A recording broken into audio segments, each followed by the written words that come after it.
Welcome to the Dead Air Live Show. I'm Michael McCarthy, and this is the Somerville Producers Group. Today's live show is going to be a Toastmasters International group. It is going to be an actual meeting. If you're not familiar with Toastmasters, it's been in existence for over 100 years, and the Toastmaster, John Dove, is going to introduce to you what Toastmasters is, and you're going to sit in on a live meeting. We invite you to be a guest at the Boston Toastmasters Copley Group. Our website is copleysquaretm.com. All the information is there. We love to have guests. And John, welcome, and please tell us, what is Toastmasters? Great, thanks, Michael. I'll bet you thought Toastmasters was a place where people got together and pretended they were toasting the bride or groom at a wedding. And it might, in fact, actually give you the ability to do that. But Toastmasters is really about the ability to people to communicate, often in public, sometimes just in their daily lives, whether it's at work or with relatives or friends. There are thousands of clubs all around the world, and they meet either weekly or monthly, and they're basically gathered together to share the preparation and delivery of speeches, and to be able to speak off the cuff, and to get some feedback from fellow Toastmasters as to how that was going. The agenda of every Toastmasters meeting is very similar, and you're going to see today how that Toastmasters meeting works. We start by inviting whether in fact there are any guests, and besides the guests who are watching us on TV, I know we have a couple of guests who are in the room today. So Leslie, would you like to come up and just introduce yourself?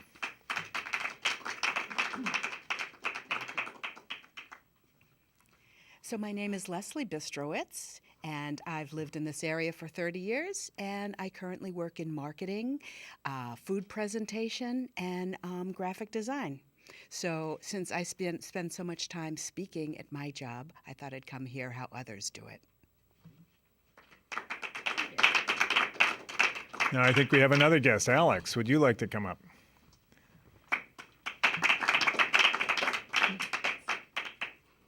Hello, fellow Toastmasters. My name is Alexander Sanchez, and I am attending this meeting as a guest. I'm interested in seeing how a club functions, and I've had experience being in a Toastmasters club in the past. So it's been a little while since I've been here, but I'm glad to be back and to see how today goes. Thank you. Now, I know we have some guests among here from a couple of different clubs, the Northeastern Toastmasters Club, but this is mainly the Copley Square Toastmasters Club. And as Michael said, all of you are guests to this meeting, but if you would like to come to one of our meetings, just go to copleysquaretm.com, and we meet on Tuesday noons at the Trinity Church in Copley Square. And just as you see, we always have guests. You're welcome to be guests at that meeting too. Tonight we have no prepared speeches because we wanted to focus particularly on how we do what are called table topics, which is a chance for people to have an opportunity to speak off the cuff. The participants in this meeting have no idea what questions might be asked, but we have two table topic masters who are going to lead them in a set of questions, Tom Lissy and Dave Santilli, and I will introduce them when we get to that point. But a very important part of any Toastmasters meeting is the evaluation. And the evaluations are very important from a standpoint of really being able to improve one's speaking ability, to get rid of certain nervous or tics or habits, to be able to speak clearly, with good diction, with good vocabulary, and so we have a variety of things that help people get feedback on that. So we actually have a person whose role is the general evaluator. And now I'm going to have Tim come up and describe to you the roles of the different people he has on his team who will evaluate various parts of this meeting. Tim? Thank you. My name is Tim Ogawa, and I'm the general evaluator. In this role, I'll be introducing various people that will come up and give evaluations on different aspects of speaking. Now, just a quick thing about evaluations. It may seem a little strange, but this is one of the few places, and probably one of the main reasons I joined Toastmasters, is to actually have somebody be honest with me, and that's what this is. So for those of you who are not used to Toastmasters, it may seem a little odd to have people tell you what you did, but believe me, it's the best thing that could possibly happen. So the table topics are going to be in 2 sessions. The first evaluator will be Farshid Veristeh, and then next, evaluating the second round of table topics will be Caleb Page. We have a role called the grammarian who introduces a word of the day. So I'd like to bring up Tim Scalaban to introduce our word of the day.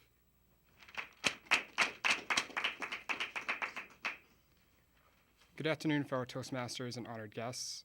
So during every meeting that we have, there's one word that we try to use throughout the meeting, and it's a new word just to improve everyone's grammar and vocabulary. So today's word is flaunt, and it's a verb, and it means to persuade or display oneself conspicuously. And an example of this is don't flaunt expensive jewelry. I'll also be looking for good grammar and good word choices as well. So thank you. Thank you, Tim. Thank you, Tim. The next role is one that keeps it's going to be self-explanatory, but I'm going to bring up Jen Ota to describe the role of timer. Hello, fellow Toastmasters. So to make sure that meetings run in a timely manner, we ask that the table topics don't exceed over 2 minutes. At the 1 minute mark, I will put up a green card to make sure that the table topic person knows a minute's up. At the 1.5 minute mark, I put up this yellow card. And when 2 minutes is up, I put up the red card, and hopefully they'll wrap up their table topic then. Thank you. Thank you again. And the role that I love is the all counter. And today or tonight, Michael McCarthy will be the all counter. Michael, could you let us know what you'll be doing? Thank you, Tim. The counter role is to count on your behalf the number of filler words that you are using. The most popular is Then we have so, and I will be keeping track of that. Typically, when someone is using a filler word such as the most popular that we have, it's a way to stop and gather your thoughts. And we've noticed in Toastmasters that if you just simply pause, the ums don't happen. So I hope everyone gets a 0 on the score tonight. Thank you. Thank you, Michael. And at the end of the meeting, I will call on the people I just talked to, and they're going to give a report on how well we all did. So I'm going to turn the meeting back over to John. Thanks a lot, Tim. I think the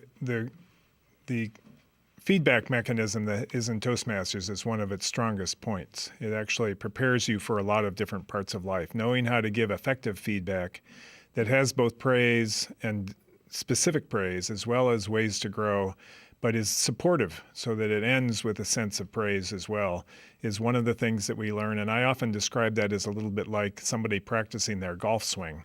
And if somebody is very much into golf, they'll do anything they can to again and again and again go back and just practice that swing.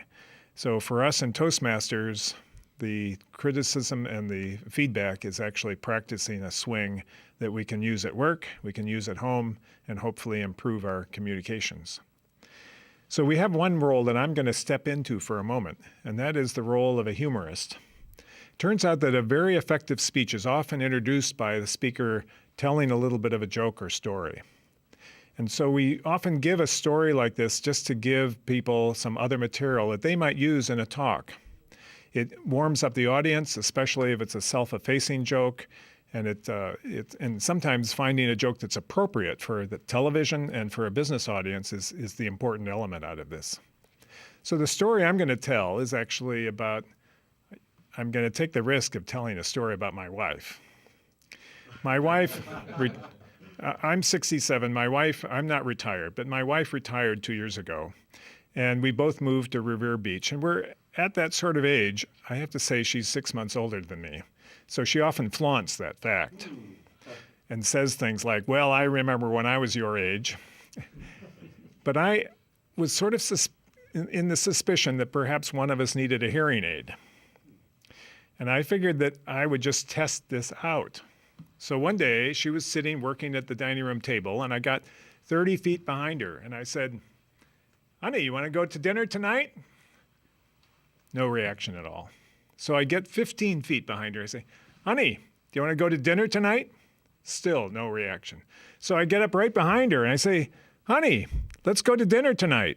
And she said, for the third time, yes. So now that we're warmed up, we're now going to turn to the table topics. And our first table topic master is Tom Lissy. Tom, will you come up and lead us in table topics?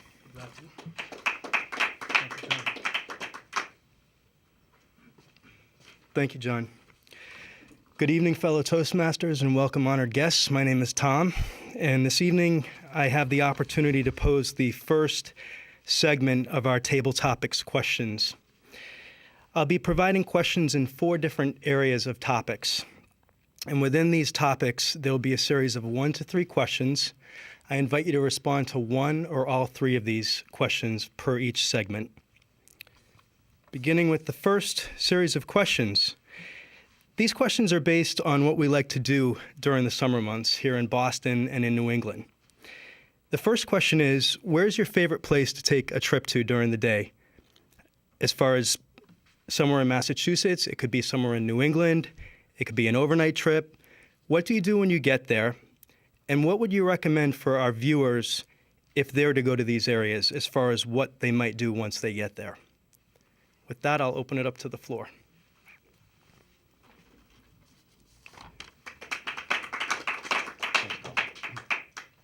So my name is Caleb Page, and the question is what would be your favorite trip to take for a day trip in Massachusetts?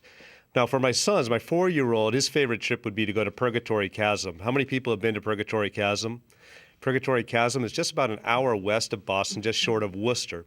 And what it is, it's a rock formation where you can go down in this kind of crevice of rocks, climbing up and down. The rocks are piled high, so there's some natural tunnels that you can go on. You can scramble across the side of the rocks. It's just a fantastic place for a 4-year-old to go around like he's in a castle. And then there's some other parts of the rocks that are even split open. We have family pictures over the years of my kids, when they were younger, looking up out of this crack where we can take the picture looking down at them, waving up. And it's just something over the period of time that each of us have gotten to enjoy as we look at the different rocks and climb around this area. But for me, I find it a little tiring climbing around on these rocks all day. I prefer just the natural beauty of being out on the sailboat. There's nothing better than sailing in Boston Harbor. And just for a little day sail going out, maybe it's just a dinner in the evening. Pasta salad is generally the menu that we prepare for that. And just watching the sunset or just being back just in time for sunset. It's relaxing. You forget about work for a few hours. It's always waiting for you the next day, of course. Tom, I'll hand it back to you. Thank you, Caleb. Who would like to go next? Tim.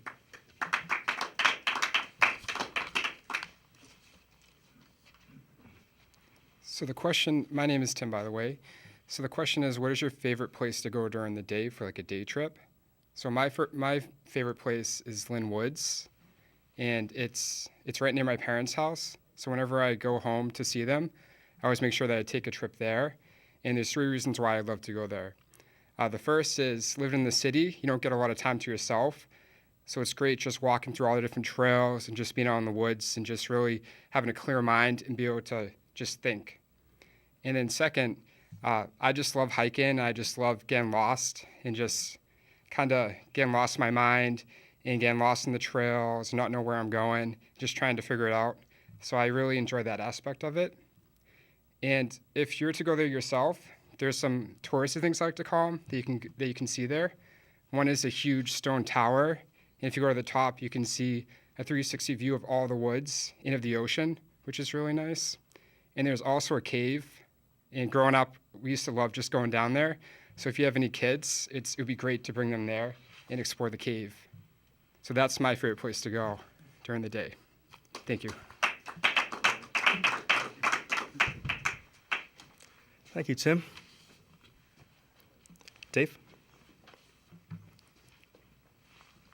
Tom. Thank you. My name is Dave Santulli, and the question is, what kind of summer activity do I like to do? I live in the city with 2 children and my wife, and we love to get out of the city and go up to Singing Beach near Manchester. It's a wonderful place. You don't need a car. You can take the commuter rail up. It's a short walk to the beach. We grab big bags of sporting equipment, football, baseball, frisbee, soccer ball, head out there.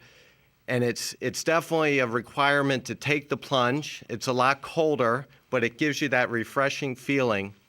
And it's mandatory on the way back to stop at Captain Dusty's for delicious homemade ice cream or frap. So that would be something that I would highly recommend. Thank you, Dave. Tim. Thank you, Tom. My name's Tim, and the question is, where's my favorite place to go during the day? So when you said it like that, during the day, there is one place that I actually go to, and John brought it up earlier. It's Revere Beach. Now, before you guys say, Revere Beach, there's awesome places besides Revere Beach. Let me tell you why I think Revere Beach is awesome. First off, I go there during work. So if anybody, I don't think anybody from work is watching this, but if they are, they'll know why I don't answer the phone. But Revere Beach is actually one of the more awesome places in Massachusetts, being because I could get there in my car in about 15 minutes from work, downtown Boston, and I could actually get there for lunch. So talk about a work day that feels not like a work day when you're on the beach having clams from Kelly's, and you could cruise right on back to work. So Revere Beach is one of my favorite places to go. Hopefully I'll see some of you there. Thank you, Tim. So for our next set of questions, these questions are based on the jobs that we've held throughout our lives. The first question is, what was the best job that you've ever had and why? The second question in this series, what was the worst job that you've ever had? What did you learn from it that was positive that you took away from it? And the third question, what would your dream job be, and how do you aspire or plan to get to that job of your dreams? And in responding, you can respond to one or all of these. Michael. Thank you. The worst job I ever had was in the beginning of my career. I was 17 years old. I was rejected in my application to McDonald's to operate the fry-later. I didn't even get a call back. My self-esteem plummeted, and I applied for any job that would have me.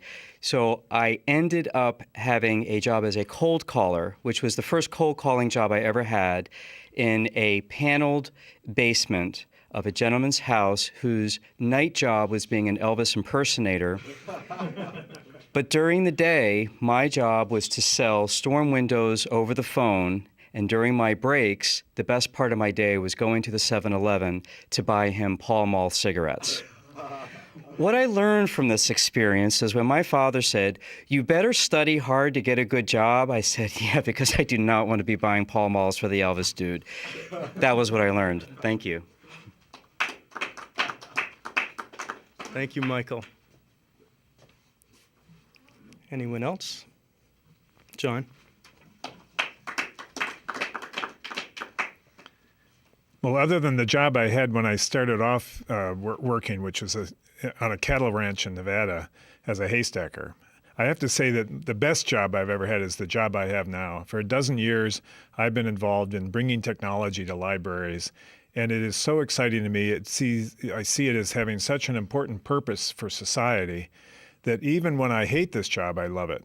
And I wake up on weekends and think, what can I do more that can actually further this mission? So it's certainly, we create online encyclopedias for libraries. They're customized to each individual library. They're as big as Wikipedia, but all from credible sources. And I just love it.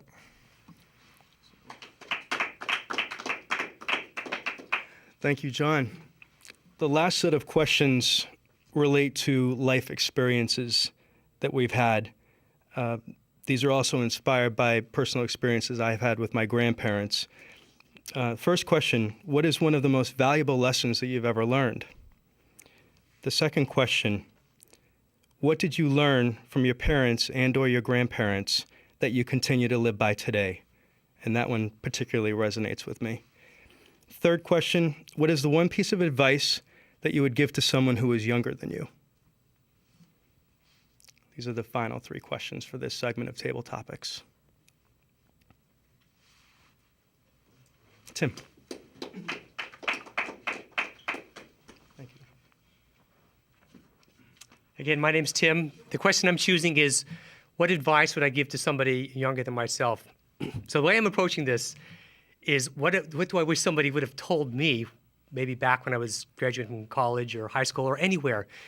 And that piece of advice would be, just don't take life too seriously, because I've seen the number of years have just flown by so fast, and I realized that most things that I thought were significant of any kind of significance, or I should have cared about, didn't really add up to much. And if I would have not taken it seriously and just enjoyed it in that particular moment, I could have had a great time. Whereas when I look back, I said, well, I kind of muted it by taking it so seriously, and myself seriously. So my advice would be, just enjoy yourself. Don't take life too seriously. Thanks.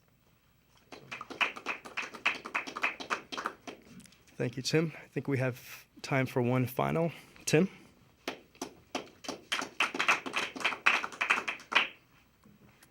Hello, everyone. My name is Tim as well.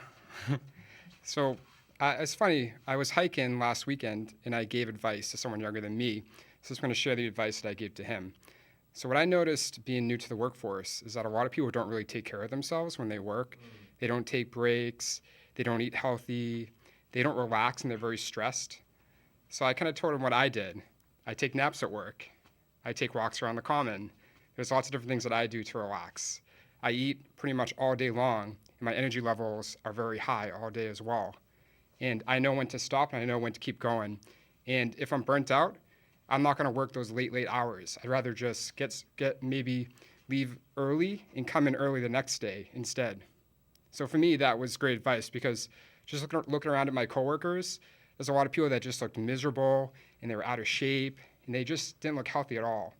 And I think that it should be like a work-life balance. And if you're not getting that in your current job, maybe that's not where you belong, and you've got to reevaluate that. So that's the advice that I gave to someone younger than me. Thank you. Excellent. Thank you, Tim. With that concludes our first segment of Table Topics. I will turn it back over to our Toastmaster, John. Thanks a lot, Tom. Now we're going to go and actually evaluate the speakers we just had, so you'll get a sense of what it's like in a Toastmasters meeting in terms of the kind of feedback that people give you. So Farshid Varaseth is going to be the evaluator of these table topics. Hello, my name is Farshid Varaseth. I have the opportunity to evaluate some of the fine speakers we have here. We have a very seasoned group of speakers, so I didn't find a lot of improvement areas, but I'll go through it anyway. The first speaker was Caleb. Caleb over here. Caleb, you talked about the. Thank you. You asked us a question, which was very good. You engaged the audience. It was very imaginative. You had very good eye contact, and you involved the audience in the experience, and we could all imagine being there with you. That was great. Thank you very much. Tim, you introduced yourself. You had very good eye contact, and you gave three reasons of why. I'm sorry. I may have. Were you the second speaker? I apologize. Tim 1, Tim 2, Tim. I'm sorry. Yes, sorry. You had very good eye contact. It was a little too fast. Not a lot of hand gestures. However, the story was we like things instead of three. Everyone likes things instead of three. So that kind of made sense to the audience. We could follow you. And you shared why it is your favorite place to go. And we could all relate to what your experience was. And I'm looking forward to getting more information from you so I can go there later myself. Thank you for sharing. David? Thank you for sharing the story with us. It was about family. You had very good hand gestures. Not a lot of improvements I can think of because you're a very good and seasoned speaker. You gave us an idea of why you gave us few good reasons why we need to visit the area. And that was a great speech. Thank you. And I've noticed that most of the speech, the table topics, the responses were about nature, which brings up that means why we need to go there. Tim, you talked about Revere Beach during work, and that's a place I don't go to often enough. I used to, and I think it's a great place to go to. And during lunch, and he has great food. If I may suggest to speak a little slower, not like the way I'm doing right now, but be more measured, so this way we can follow you and the sentences don't all pile up. Thank you. Michael, we had the worst job, and we've all had worse jobs, and you were very imaginative and also humorous, and we could follow the story. We've all been in your shoes, where we've had the job we didn't like, and in terms of the way it was delivered, it was very nice. I don't have any improvements for you. Thank you. Thank you for sharing. John, you had the best job, and as in your current job right now, you were very much to the point. You are, again, a seasoned speaker. I can't find too much improvement areas for you. I wish we all would be, at some point in our lives, at the level of your speaking abilities. Thank you for sharing. Tim, the advice you would give someone, and I wish someone would also have given me that advice about not taking life too seriously, and I would, in terms of the way it was delivered, it was very nice. Again, slowing down the way you were delivering the speech would improve it tremendously. Thank you again. Thanks. Tim, too. The advice to others and the way you deal at work, the way you take breaks and you relax and take naps. I'm not sure how you get away with taking naps. Maybe you can share that with us later. But you also kind of sped up as you got towards the end. If you slow down, I think the delivery would be much better. Thank you all.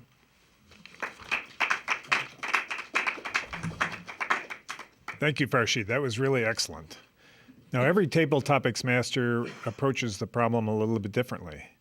So we could have just had a whole long table topics with one master, but we thought it would actually be useful for you to see a couple of different styles that different table topics masters bring to this particular event that we have. So David Santilli is going to lead us in another session of table topics. Thank you, John. Good evening. My name is Dave Santulli. It's a pleasure to be your table topics master this evening. Who doesn't love a good story? We all love a good movie, good book. We have fond memories of listening to bedtime stories. And as we speak tonight, there are children throughout Somerville going to bed, and I hope parents listening to bedtime stories. Tonight is your chance to share some Toastmaster stories. I'd like to start off with an adventure or misadventure. Tell us about one of your travel sagas. Tim, come on up. Hello everyone, my name is Tim. So I'm going to talk to you today about an adventure that I had. In college, I went on a week-long backpacking trip in the Grand Canyon. So to me, that was a really great adventure, and it really was physically exhausting as well, and it took a lot of training. I would practice for weeks before, actually months beforehand, with heavy weights on my back, because you have to carry everything that you want to eat and sleep with into the Grand Canyon with you. But it's definitely worth the hike to get to the bottom, because there's no lights anywhere, and there's just stars up on the skies, and it's just absolutely beautiful. It's about 70 or 80 degrees in the middle of the canyon, even in the winter. Well, actually, the winter it's pretty nice. The summer it gets hotter, but I was there in the winter, so you pretty much just sleep out and look up at the stars, and you can see the sunset, and it was absolutely beautiful. So to me, that was a really great trip. Thank you. Thank you, Tim. Just pictured myself on the rim of the canyon as you were speaking. It's a perfect combination of nature and exercise. Now, we oftentimes forget some of the happy stories and even some of the sad stories, but we seldom forget an embarrassing story from our life. Does anyone have an embarrassing story to share with us tonight? Michael. Thank you. When I was 19 years old, I was a broker's assistant at LF Rothschild in Manhattan, and I was invited to the Christmas party, and true to my Irish heritage, I got drunk at the party, and I ended up talking to a group of other brokers, and the brokers said, oh, there are some other clients here at the party. And as I proceeded to have my 6th or 7th gin and tonic, I said, look at that woman over there who had this hair that was sort of in a mold. And I said, God, that looks like Betty Crocker, so who's her broker? And all the brokers around me just sort of got a little quiet. And I thought, God, they don't really have a sense of humor, do they? Well, about 10 minutes later, the managing director, the big guy, comes over. I didn't see him. I just felt this big clunk on the back of my hand, on the back of my shoulder. And I look up, and there he is smiling. And he goes, hi, Michael. I go, hi. And he goes, I would like to introduce you to my wife, Betty. Oh, God. So I turned super red in the face. I had a conversation with her. She ended up being the nicest person in the world. When I got to the office the next day, completely hungover, I had 12 phone messages from Betty. So that was dumb. Thank you. Thank you so much, Michael. Thank you so much. And embarrassment is definitely one of the best ways to learn life lessons, isn't it? Now, when we think of our families, we often have stories that have been passed down from generation to generation that become kind of like family fables or legends. And I'd love for you to flaunt one of those stories tonight. And if you don't have one of those stories, share something from your own childhood. Okay, Tom. Thank you. Good evening, fellow Toastmasters. And the question is, can you recall a memory of a family story that has had an impact on you and that you can recall to this day? And what comes to my mind first is during the war, during World War II, my grandmother and grandfather shared a number of stories with me about what they endured when my grandfather was overseas in Germany and Belgium and France. And it was just very powerful what my grandmother shared with me, because although my grandfather was on the front lines, my grandmother was manning the fort here, back home, all on her own. And she was literally working in a shipyard in Rhode Island as a welder and a riveter, and would have to climb up on these huge, tall scaffolding planks and really do what was then considered primarily solely a man's job. And here was this woman who you would never believe did this type of work back in the day and was just so proud of it. And the way she described it, it was very, very powerful and poignant. And it really resonates with me what women of that generation had to go through when the men at that time were overseas. So this is the story that I recall. And up until the time that she passed away, she just expressed how proud she was, how Rhode Island is the only state that still celebrates Victory over Japan Day to this day. And it just was a very inspiring story of courage and perseverance. Thank you. Thank you so much, Tom. Truly a story, inspirational story about the heroes that stayed at home during the war. And that's a wonderful segue into my next question. What is a story without a hero? And I'd love for you to share about one of your personal heroes. Tim.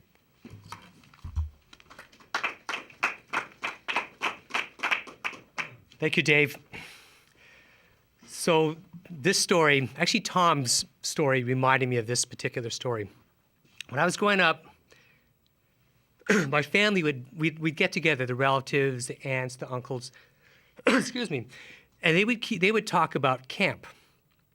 And I'd be, we did this at camp, we did this at camp. I thought, wow, they must have had a really good time at this camp. Years went by. This is when I was maybe 8 to 10 years old, 12 years old, 5 years old. I come to find out that camp was actually internment camp.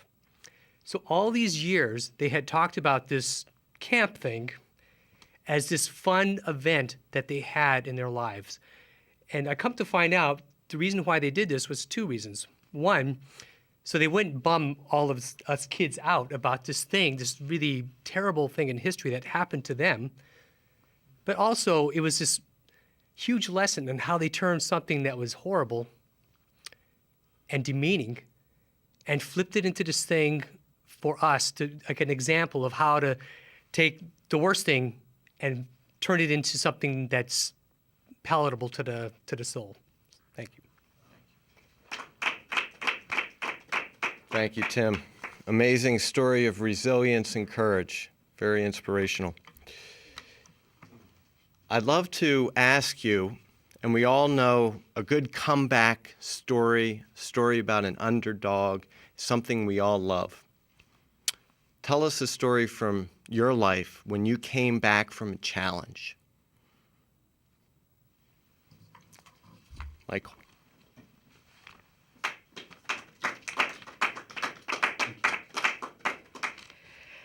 I've been fortunate that as for my childhood, I never had a tragedy or horrible event, but I did have one, and it came a few years ago. I was fortunate enough to have started a money management firm that allowed me to retire when I was 36 years old, about 11 years ago. While I didn't really enjoy that, I put a little thought out into the universe, and I said, I probably should work again, but I'm not going to work again unless I lose all my money, because I'm too lazy. It's just easier to sit around. Well, unfortunately, my money manager was named Bernie Madoff. And in one day, I found out that the 7 hedge funds that I was invested in were all funneling to the same guy. So in one day, I lost about 95% of my net worth. I was no longer able to live for the rest of my life without working. And all of a sudden, I saw I have about 6 months of money left. Besides the fact that that was incredibly frightening, and the idea of thinking about homelessness was actually, it was in the sights. It was actually in the sights. And I thought, if I made my money when I was 26 years old, what can I do 20 years later? I've got a little bit more money because back then I was in debt. And now I have about 20 more years of experience. So that gave me a little bit of courage. But what really helped, what really gave me the resilience, was when I thought about homelessness, I thought, okay, let's think about it. I'll be sitting on a park bench. That's really boring. There's nothing else to do but roll the dice, take your shot, and go for it, because you can't fail because I'm already at the bottom. And that was what gave me the resilience to take my shot. I started a new company, and everything's fine now. Thank you. Incredible comeback, story of courage. Let's switch into science fiction. Who doesn't love a good science fiction movie? Science fiction movies often involve time travel. If you could travel anywhere in time for 1 year, where would you go and what would you do?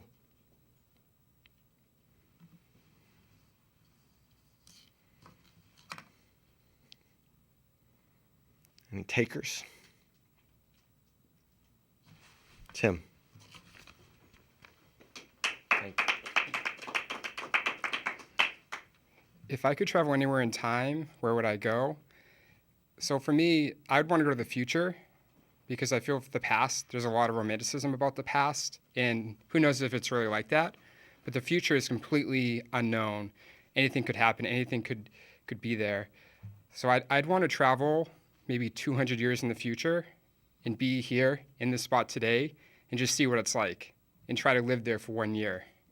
And for me, just to learn from that, to see where technology has gone, where humanity has gone, and what the future holds for us would be amazing. So for me, that would be one place that I'd like to go if I could time travel. Thank you. Who knows what our smartphones will look like by then? I think we have another taker for that question. Let's go with John. Thank you. Well, I'm going to turn the question around a little bit and just tell you about something that happened at my work. As I said, we make these online encyclopedias, and we had a young intern who was working for us, Catherine Huang, and she was, like me, a huge Doctor Who fan.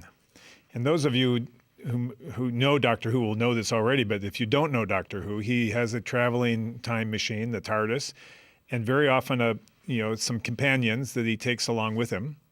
And very often an episode is about going back in time and meeting historical figures. And of course, he manages to create a twist of fate that actually ended up creating the world that we live in. And if he hadn't been there, who knows what might have happened. So she decided to do research of all the various historical figures, research on Credo, to see how many of them were truly accurate rendition of that person's life. And the one that she picked out as the most accurate was actually my favorite Doctor Who episode. It was a visit back to Van Gogh. And Van Gogh, or Van Gogh as people, mostly Americans, refer to him, was an artist who was truly felt that he was a failure. He couldn't even sell one of his paintings to buy a drink from a neighbor. And yet, in a course of a very short period of time, he produced some of the most amazing artwork that's ever been done. He thought he was such a failure that indeed he perhaps committed suicide, or certainly brought the end of his life certainly came much earlier than might have been. He's famously cut off his ear. So they go back and they manage to talk to him, and they try to tell him that, in the modern era, he actually is considered a great artist, and he has trouble believing that this could possibly be true. So at the very end of the episode, they bring him to modern day, and they go to a museum. And they start a conversation with the director of that museum. And they say to the director, in earshot of Van Gogh, "So, tell me, who is the best painter of all time?" And the director says, "There's no question about it. It is Van Gogh." So he is able to go back to his era knowing that eventually he will be viewed as the greatest artist of all time. I almost come to tears when I watch that episode. So. Beautiful story. Thank you, John. That's a beautiful story. And you've inspired me with another question. If you could write your own story and go back in history to meet a historical figure, who would you like to meet? What would you talk about? Again.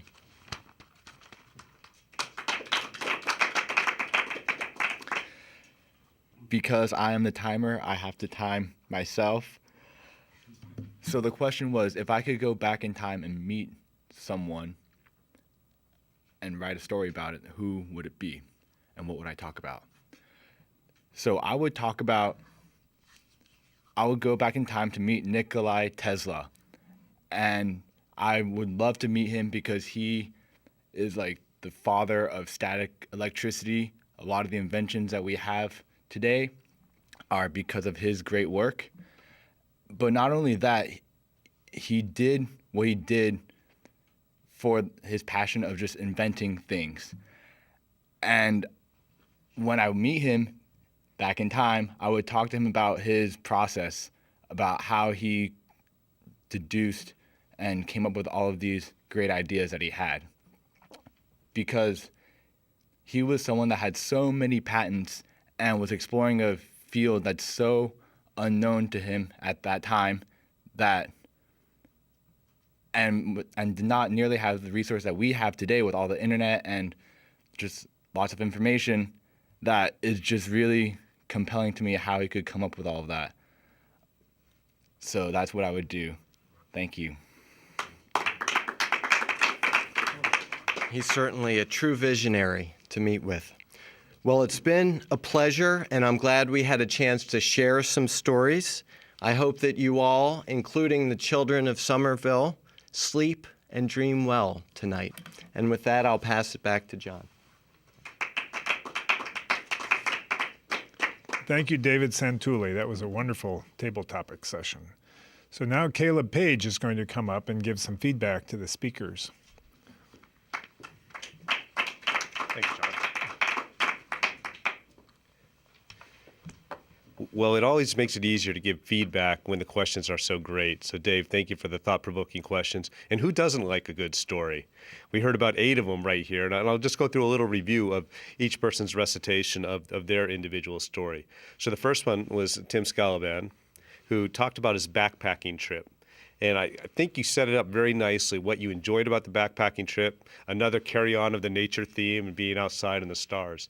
The one feedback I'd give to you, though, is to think about how you end your sentences. You end them sometimes with a question, and that implies that you may be uncertain as to what it is you're saying, as opposed to ending it with a question, which tells you you have certainty, you're ready to move on to the next point.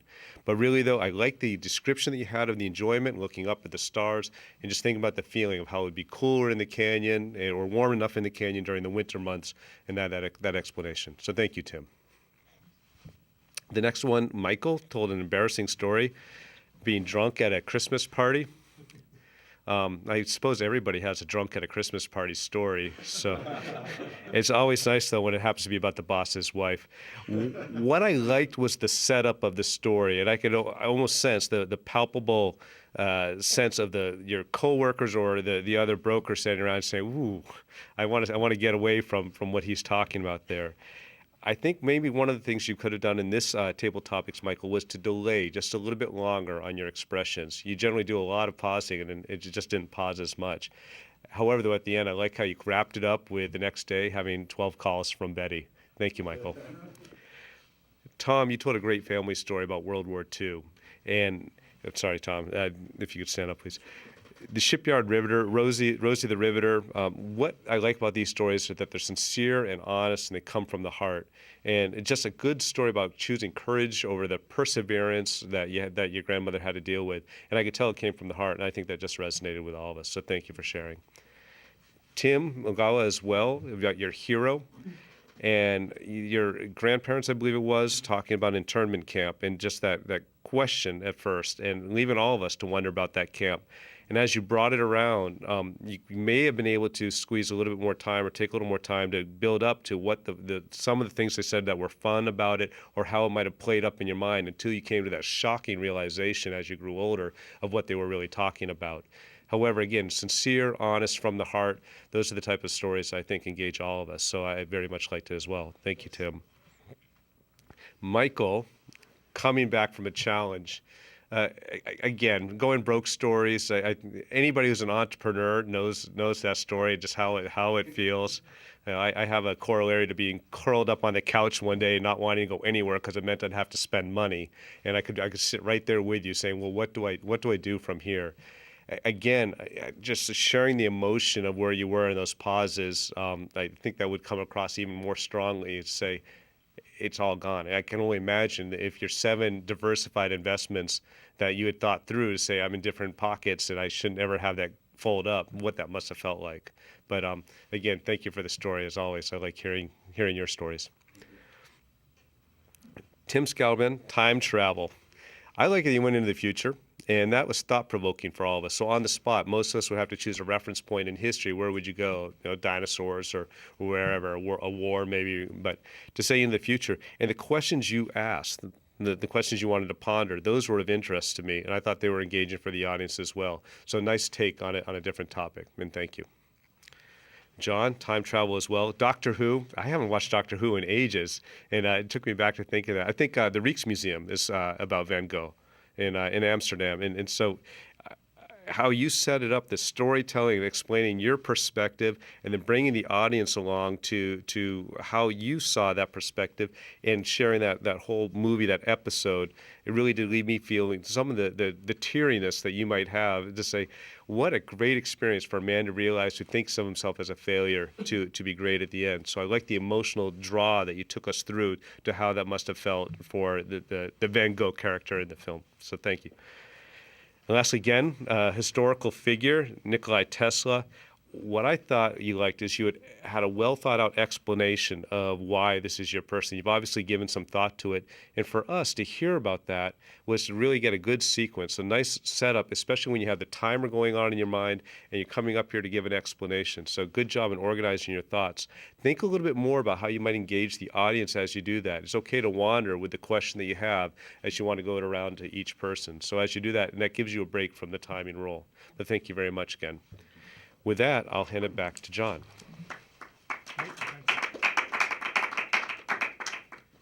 All right, we now turn to the final reports on evaluation, and Tim Ogawa is going to come up and lead those reports. We've done really well on timing, so it's one of the important things in public speaking is not speaking too long, and we've got just the right amount of time for Tim to give us his set of reports.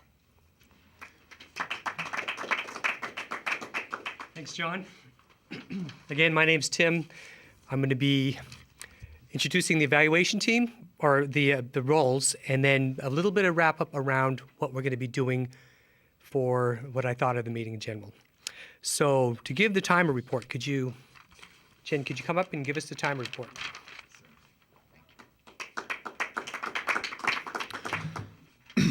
So for the first round of table topics, we had 6 speakers. Caleb, your table topic was 1 minute and 1 second. Tim, yours was 1 minute 2 seconds. Dave, it was 43 seconds, so a bit short. Tim, other Tim, it was 50 seconds. Michael, 51 seconds. John, 34 seconds. Tim, 51 seconds. And Tim, 1 minute and 1 second. So overall, it could be a bit longer, but pretty good. For the second round of table topics, we had 6 speakers. Tim, 50 seconds. Michael, 1 minute and 26 seconds. Tom, 1 minute and 22 seconds. Tim, 1 minute and 14 seconds. Michael, 1 minute and 52 seconds. Tim, 37 seconds. John, 2 minutes and 17 seconds, so a bit long. And I was 1 minute. So overall, we kept pretty good time, but we can also expand upon our table topics a bit. Thank you. Okay, thanks, Jen. And next, can we have the all counter report? Michael?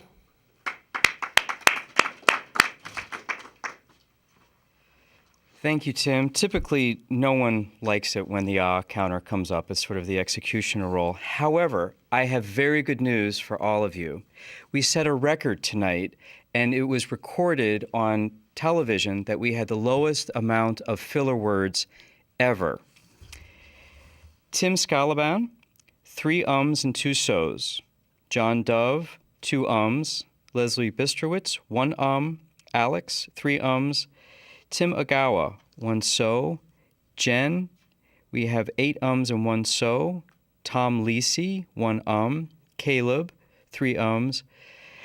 Farshid, 7 ums. And the Olympic world record winner is David Santulli, clean slate, absolutely nothing. Perfect.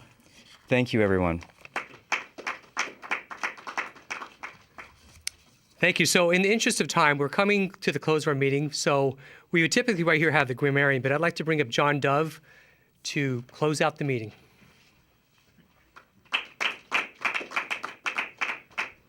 Thanks a lot, Tim. Well, I want to thank everybody in the audience and on television, the guests who came here, people from visiting clubs who came here. This was an exciting time for us to try. You can see that none of us are perfect at this. We're all working at the same coalface to get better. So it almost doesn't matter whether some people do really well and other people are just beginning, because in fact, we're all dealing with the same topics. So I want to encourage you all to come to a Toastmaster meeting. Again, our web address is CopleysSquareTM.com, Tuesday noon hour. You do have to come on time, but you will get away on time as well. Thanks, everybody.